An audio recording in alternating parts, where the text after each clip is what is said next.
Hello guys, welcome back to 1878 Blues. This is the match preview for Everton v Manchester City. Just before against match reaction, I am trying my best to get to 600 subscribers. If you can like, comment, subscribe, like, comment as well, you know, it helps a lot. It's coming towards the end of the season. It's going to be a bit dry, this channel, because I'll be just speaking about pre-season, and obviously depends if we go down or not as well. There'll be videos on that, and then transfers. It's quite, yeah. I'm running out of games to do my match reactions. It's been a long, hard season, but yeah, I really still appreciate everyone's support. I know I haven't been as consistent as I would want to be this season, but it is what it is. I think I've got every match reaction in as possible. Maybe missed one or two, but yeah, I've tried my best to be as consistent as I can with my lifestyle and what's going on. But yeah, I appreciate everyone staying tuned, and some people who are quite loyal to this channel as well. And yeah, but Everton v Manchester City, massive game again, a massive game. Of course, it is relegation battle. Coming off a 5-1 win against Brighton, which is still, to me, absolutely crazy. I've taken every bit of inch of happiness I could and positivity I can have and enjoyment of football I've had since that day. Yeah, I've been very happy, but obviously now it's back to crunch time and we're not out of it. I think a win, one more win, potentially could get us out of this, but I am very nervous that these teams like Leicester and Leeds, they've got some games there where you think they have absolutely no fucking chance of picking points in. Any team can though, and if they do, then fuck me, that's going to put pressure on us. Realistically, they shouldn't, but it's Premier League football. I who expected Everton to beat Brighton 5-1, but yeah, it's only us who can do it. We've got Wolves away and Bournemouth at home after this. We are in the best position to stay up. We really are. We really fucking need to keep Dominic Calvert-Lewin fit. I really do feel that from now to the end of the season to have any chance. But a win against Man City, and if other teams lose around us, we're 5 points ahead then. And you're basically there, but you're mathematically not. Things can happen again. But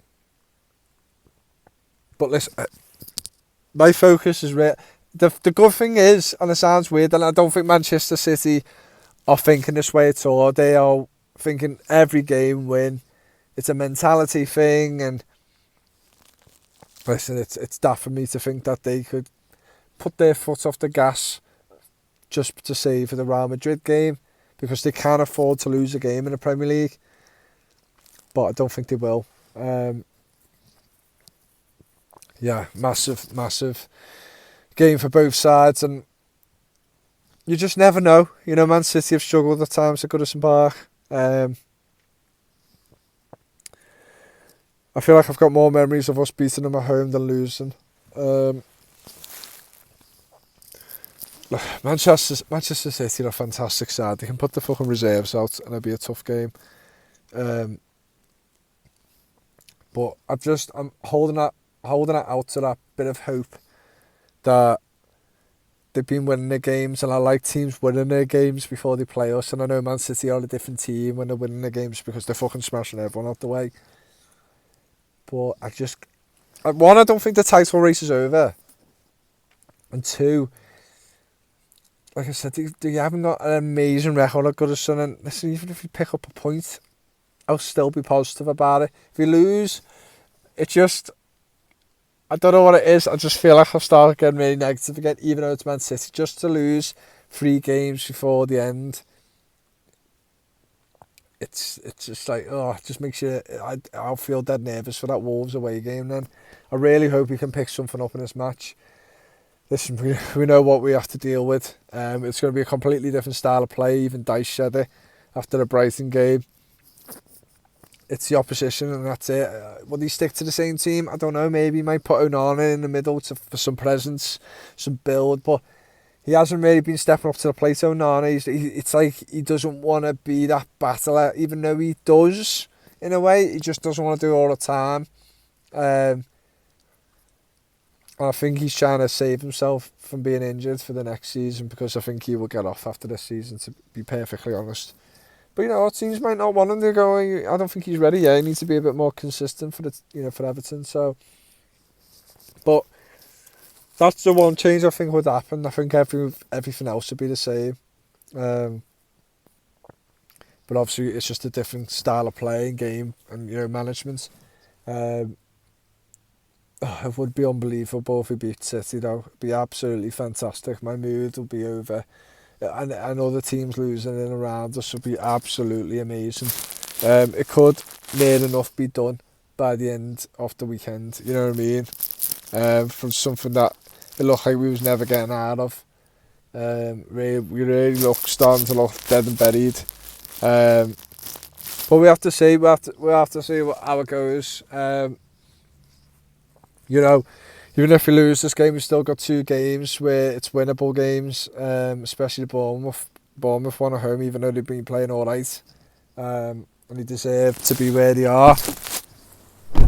Wolves away could be a winnable game as well, but it's always tough to play at the Molineux, and it's sometimes dangerous to play teams who've got nothing to play for because they have no pressure and they kind of enjoy football a bit more and play a bit better, maybe. It depends on the personnel, but I just hope Everton can keep it tight for the first half and at least get in the break 0-0. And if we are losing then by 1 goal, if 2-0, I just can't see it. But I don't know, even 1-0, you just think we're not going to get back into it. But the way the team played the other day just gives me belief that they can do something. But it's false hope, it can be with Everton. Most of the time it is.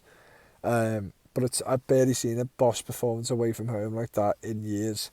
Even if Brighton was at fault for a lot of things and they didn't play well and they didn't turn up, still for us, the way we scored the goals, the way we played, still was very different to what Everton do. Teams haven't turned up and then we're not even on planet Earth when teams haven't turned up sometimes, and we play even worse than them. It's crazy, and we don't take advantage of it. And some teams we've played this season haven't turned up, and we've been worse than them. So I'm going to take it more of a positive that we played absolutely brilliant, and it shows what this side can do. But if City won't be wide open as them, there's a better team than Brighton. Brighton are a very good team. Like I said, shocked to see how they did against us. But I hope it's boosted the players' confidence. I just really want to get at them in this game, and it will be the case for the first 20-30 minutes. We'll see. It normally is the way, and then it settles down, and then that's when the hard work really begins. But it's not going to be an easy game for City. I think they know that themselves. It's a game they could potentially drop. Arsenal obviously waiting for them to drop, or praying for it, to be honest. Yeah, keep on Haaland quiet would be hard. It's a tough one because you want to keep with your same defence, but they're slow. And if the speed of Haaland, if he just breaks between the lines, he's through. But then that can happen to anyone because Godfrey's bad at positioning, defensive positioning. He wouldn't catch up to Haaland anyway. Once Haaland's on his wheels, then that's it. No one's catching him. We've just got to be really careful with them. I think players like De Bruyne, anyone who can play a really good through ball, which to be honest is most of the team, we've got to really try and keep tight with them and just make sure they don't have that kind of joy. I would prefer, with the likes of Mina and Tarkowski, that Man City are whipping balls in to try and get Haaland on the end of it, even though he has still the class to beat our defence to the balls. But that's what I'd prefer to see. We're just gonna have to dig deep and we're gonna have a bit of luck at this game as well, and hopefully Pickford's having one of them days again. And hopefully we can pull out a massive result.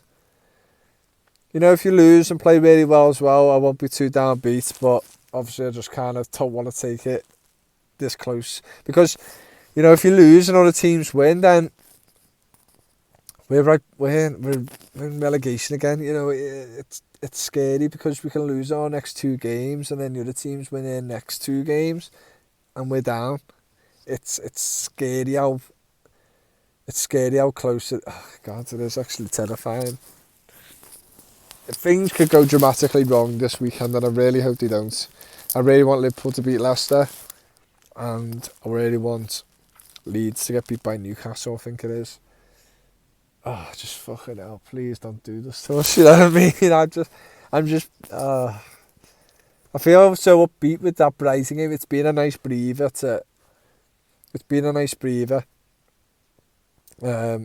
of thinking about relegation, because, you know, it makes you think that you're not going down, but in reality, fuck me, it's so not over. Like, we're so still in it. And listen, it could have been a lot worse. You could be still sat on 29 points in the relegation zone facing Man City at home. Could have been a lot worse, but yeah, if you pick anything up against Man City, I'll be over the moon.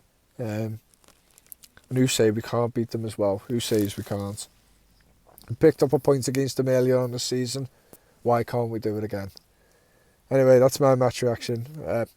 Match preview. Hopefully I'll have a big beaming smile on my face on Sunday night after my shift with my reaction. It will be a late one because we start early and I won't be finishing till late, but I mean, if I get a break I'll try and do a video, but I doubt it. But yeah, I'll see you all then. Thank you.